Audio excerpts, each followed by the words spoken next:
What questions do you ask yourself at the end of the year to make sure that you're set up to end your year as big as possible and set your company up for an amazing first quarter next year?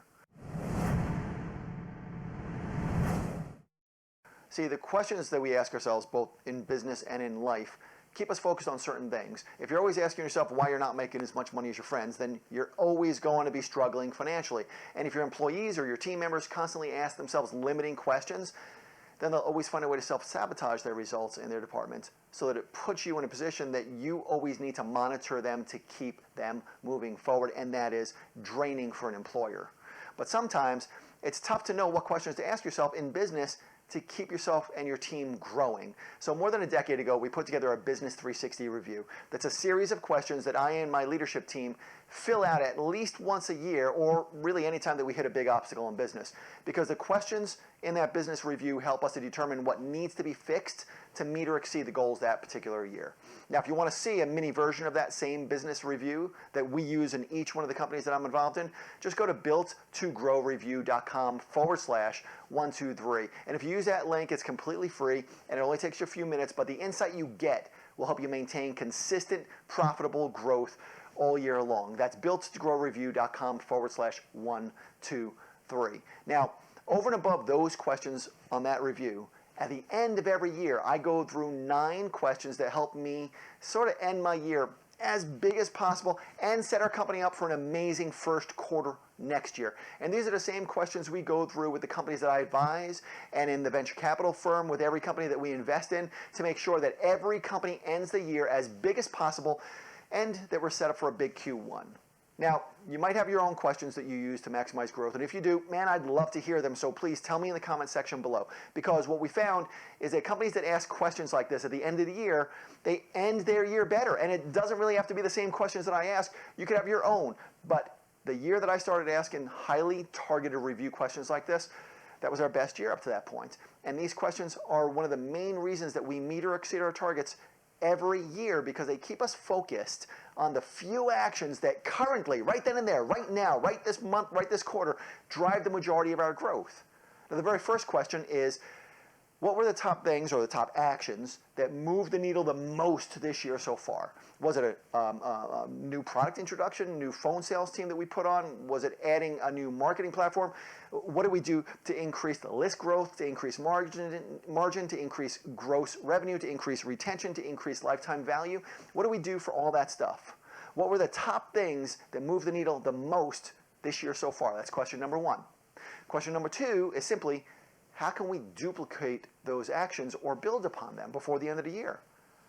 And then question number 3 is, what were the top things that made the company stronger this year so far? Maybe you hired a strong COO or a project manager who now manages 80% of the small tasks so that you as the owner can focus on what you are really good at. Or maybe you stopped using custom software and started using out-of-the-box solutions. That's huge for so many companies, because custom software slows so many companies down these days.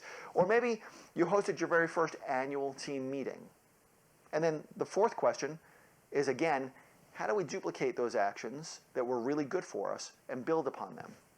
Maybe, for example, your first annual meeting was terrific, but since you never ran one before, maybe you focus mostly on things like team building. So you might build upon that by hosting quarterly meetings from now on that are more specifically focused on company growth.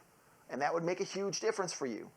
The 5th question is, what lessons, or no lessons, challenges, lessons, what lessons did we learn this year? Meaning things that we don't want to do again under the same circumstances. And maybe, for an example, would be your next annual meeting, because this first one was great, but it wasn't focused properly. Maybe your next annual meeting will be more structured around developing company growth instead of just bonding and having fun together as a team. Now, and that's all good, but an annual meeting should be structured to go over what's been working, what's not been working, what's really driving growth, what the next annual target is, what specific actions need to take place to help the company meet or exceed that annual target, and so on and so on and so on.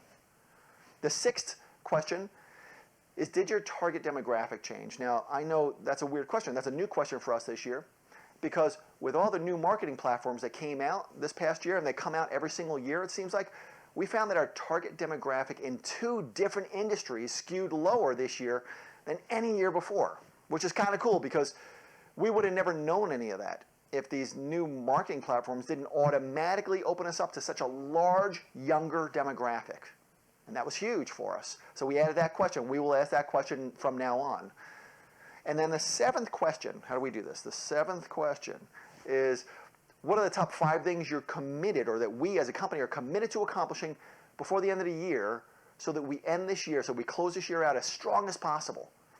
And the 8th question is, now that we have that list of things that we're dedicated to doing before the end of the year to close it out big, the 8th question is, who do we need on our team to help us get there? Because maybe there's people on our team who we don't need anymore, right? And they will be anchors, or maybe there's new people that we need to bring on board in order to reach that next target.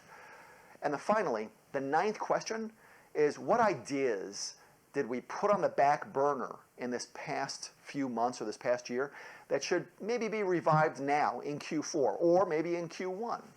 See, our growth in business is often determined by how well we can stay focused on the few actions that drive our company forward. So anytime that I have a really great idea, that shiny object, that really great idea, if I don't know if it's great yet, I just think it's great, I write it all out in detail in a notebook that I have. And I've been doing this for, I guess, more than 15 years now, probably 16, 17 years now. Every single great idea gets detailed in full, and after I detail it in writing, I decide, hey, does that fit into my current growth plans? And if it does, great, we move on it. But if it doesn't, it sits in that book, and I always leave, let's just say it takes me 3 pages to detail something. I always leave a couple extra pages, a couple blank pages in between ideas, so that if I ever want to add more to an idea, there's space to do that. But I fully detail everything about that idea so that now I know beyond a shadow of a doubt, does it fit now, or does it just go on the back burner?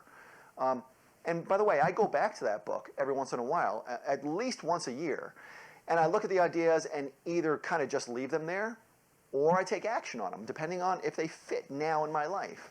You really do need some place to put your idea so that you don't get distracted by them during the year, because your growth is equally determined by what you do not do than what you do during the day. But it's also important to write out your ideas so that you don't lose them, because even though they might not fit well today, they might also be your biggest revenue generator at the end of the year, or next year, or in 2 years, or whatever. Now, those are the 9 questions that I ask in my companies.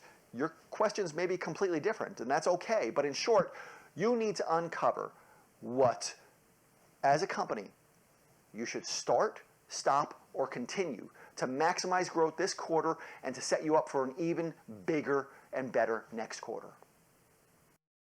No matter what stage of growth you're at, we all need an unbiased review of what's working and also what might not be working anymore in our business. Because the greatest cause of stagnation in any company, the reason most companies hit plateaus in their growth, is because they fail to see the roadblocks that stop momentum in its tracks.